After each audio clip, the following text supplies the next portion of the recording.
সুখ আর অভিজ্ঞতা, এই দুই জীবনে একসাথে কখনোই আসে না।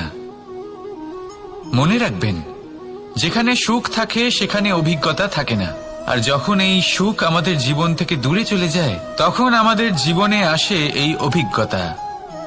পরমাত্মা, প্রকৃতি, নিয়তি এই অভিজ্ঞতাকে আমাদের জীবনে পাঠান, যাতে আমরা একটা অত্যন্ত গুরুত্বপূর্ণ শিক্ষা, একটা জ্ঞান প্রাপ্ত করতে পারি।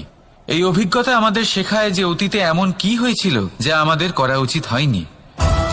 আমাদের শেখায় ভবিষ্যতে এমন কি আছে যা আমাদের করা উচিত আর কি করা উচিত নয়।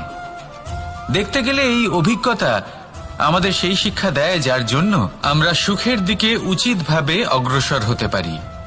সেই জন্য জীবনে যখনই দুঃখ আসবে, দুঃখের এই সময় আসবে, তখন হতাশ হবেন না। বোঝার চেষ্টা করুন এই পরিস্থিতি কেন এসেছে, কি শিক্ষা দিতে এসেছে। যদি আপনি সেই জ্ঞান লাভ করেন, সুখের পথে অগ্রসর হন, তাও উচিত রূপে, তাহলে এই অভিজ্ঞতার উদ্দেশ্য পূরণ হয়ে যায়। তাহলে আসুন আর আমার সাথে ভালোবেসে বলুন, রাধা রাধা।